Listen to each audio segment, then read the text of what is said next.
Coach Mike Heimerman, the Demon and Lady Demon track and field coach, coming off the Leon Johnson NSU Invitational, the home meet, and the last regular season meet before the Southland Conference Championships. Once again, a lot of success for your Northwestern track and field teams. 12 event wins Saturday at the Walter P. Day Track Complex.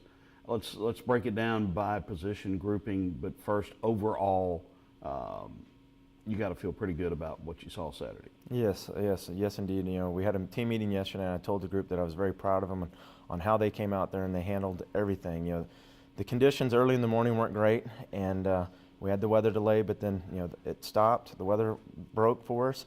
Then turned out to be a beautiful day, but I was very happy on how everybody competed and everybody supported each other throughout the entire day, and it was just overall, it was an awesome day. All right, let's go position event groupings, if you will. Sprints, another good day. On the men and women, we had a lot of individual performances that were great. You know, Keenan Jackson in the 200 had a phenomenal day. Javelin Jones in the 2 and the 4. I mean, she won both events and backed up her. She's very consistent at the 54.8 range now, but she had a breakout in the 200 and won it with a 24. I don't even know the mid, but it was a 24 low, and that was really the first time she's ever ran the 2 like that. And you know, the relays ran strong. Men's relay, 4x1, season best time by themselves. They didn't have a lot of competition. In the 4x4, if it wouldn't have been for a DQ, it probably would have been their season best. And that was running by themselves also. So, you know, we had a lot of good performances in the sprints, and too many to kind of talk about. But overall, I was very, very happy and kind of set up to where we want to be at this time of the year.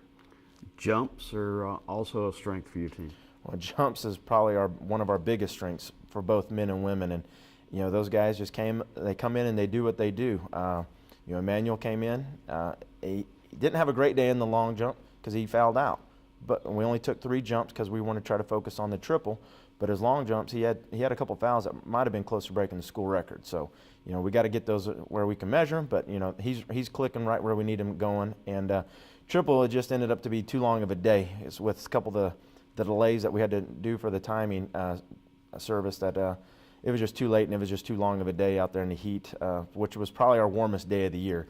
And then Portia Thomas, you know, she gets the wind and she jumps 40 foot and some change. And that's another thing that we're kind of talking about is, you know, we're not happy with that. You know, a couple months ago, we'd have been like, all right, that's great. But now, you know, we can jump 40 foot and some change or 41 and we're just not satisfied. So that's great. And that's something that, you know, Wes Miller, my jumps coach, and myself has pushed on some of these kids that, you know, don't be satisfied and keep being hungry, and let's go eat with some stuff. Then what you coach, the throws, again, a lot of wins. We did a pretty good job in the throws. We had probably headlined by Keona Jackson in the shot put. She broke 50 foot for the first time, and she did that after almost, well, she did sprain her ankle on throw 2 or 3, and I thought she almost broke it, but she came back, still threw, and threw 2 of her better throws of the year, including her PR. And she shouldn't have threw the hammer, but she came back and won the hammer.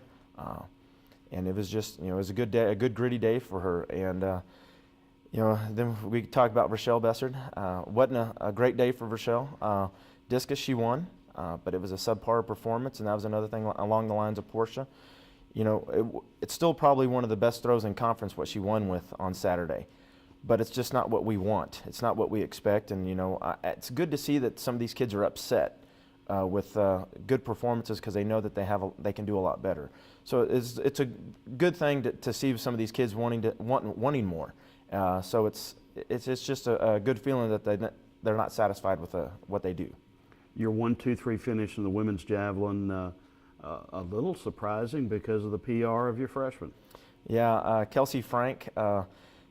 Nothing surprises me with her anymore. She's just she's a great girl, and she wants to do well. And you know, she came from a high school that had well, her coaches are a softball coach and a football coach. They're not a track coach.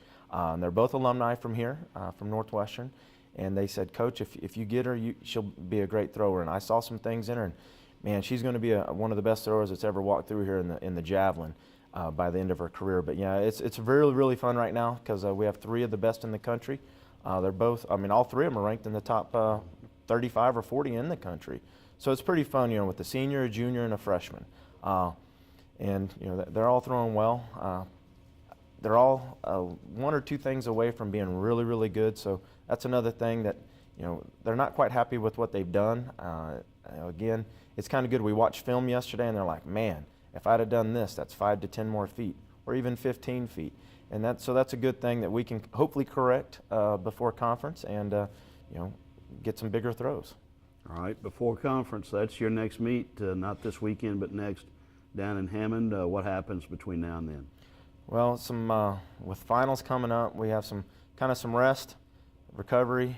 We will be doing some training, of course, and we'll be working around a lot of finals and some papers that are being written. So right now, academics take the forefront, and we got to get them through the classes. And some of the kids have to take the finals early because we'll be leaving on Thursday next week when finals don't end until Friday.